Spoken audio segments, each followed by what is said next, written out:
সকলকে জানাই শুভ সকাল। এখানে উপস্থিত সকলকে তাদের যথাযথ স্থানে আমার তরফ থেকে সম্মান জানাচ্ছি। এখানে জ্ঞান ও প্রজ্ঞার পথ আলোকিতকারীদের সম্মান জানাই। আজ 5ই সেপ্টেম্বর। আজকের এই দিনটি আমরা শিক্ষক দিবস হিসেবে পালন করে থাকি সমগ্র ভারতবর্ষে। 5ই সেপ্টেম্বর দিনটি হল ডক্টর সর্বপল্লী রাধাকৃষ্ণানের জন্মদিন। 1888 সালের 5ই সেপ্টেম্বর মাদ্রাজের তিরুতানি নামক ছোট্ট একটি শহরে জন্মগ্রহণ করেন ভারত মাতার এই সন্তান। ডক্টর সর্বপল্লী রাধাকৃষ্ণানের প্রতিভাকে আমরা অল্প কথায় বিবৃত করতে পারব না।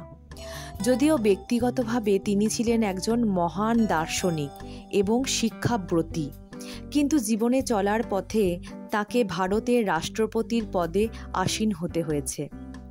এক দক্ষ প্রশাসক হিসেবে এই বিরাট ভূখণ্ডের সর্বাধিনায়কের ভূমিকায় অবতীর্ণ হয়েছেন। তিনি বিশ্বাস করতেন যে শিক্ষকদের দেশের সেরা মন হওয়া উচিত। শিক্ষকরা হলেন আমাদের দ্বিতীয় পিতামাতা। শিক্ষা ও জীবনে আমাদের পথপ্রদর্শক। একজন শিক্ষক হলেন প্রদীপের মতো, যা আমাদের জীবনে সঠিক পথ দেখায়। শিক্ষক ছাড়া আমরা মূল্যবোধ, শৃঙ্খলা এবং জ্ঞান আহরণ করতে পারি না। আমার জীবনের প্রথম গুরু হলেন আমার পিতামাতা। তারপর জীবনে চলার পথে প্রতিটি ধাপে যে সকল শিক্ষক শিক্ষিকাদের সান্নিধ্য আমি লাভ করেছি, তাতে আমি নিজেকে ভাগ্যবান বলে মনে করি। আজ সমাজের সকল শিক্ষক শিক্ষিকাদের অবদানের প্রতি শ্রদ্ধা নিবেদন করছি। এবারে আসা যাক বর্তমানে আমি যে শিক্ষা প্রতিষ্ঠান থেকে শিক্ষা গ্রহণ করছি সেখানকার শিক্ষক শিক্ষিকা ও শিক্ষাকর্মীবৃন্দের কথায়। তাদের অবদান আমার জীবনে এতখানি যে তা বলে বোঝাতে পারবো না। যেদিন থেকে আমি এই প্রতিষ্ঠানের ছাত্রী হিসেবে যুক্ত হয়েছি, সেদিন থেকে পেয়েছি তাদের স্নেহ, ভালোবাসা। আর তাদের সহযোগিতার কথা সে তো বলে শেষ করা যাবে না। এখানকার শিক্ষক শিক্ষিকারা প্রতিনিয়ত আমাদের মধ্যে জাগিয়ে তোলেন সঠিক মূল্যবোধ ও নৈতিকতা।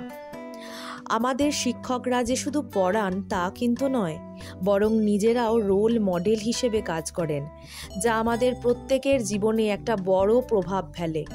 তাহলে আমরা কি সংক্ষেপে বলতে পারি না যে শিক্ষকরা হলেন মানুষ গড়ার কারিগর?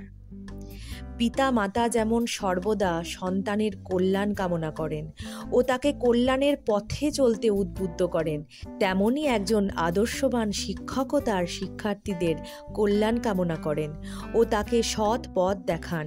এইভাবেই শিক্ষক ও শিক্ষার্থীর মধ্যে আত্মার সম্পর্ক গড়ে ওঠে। এই সম্পর্ক থাকুক অটুট।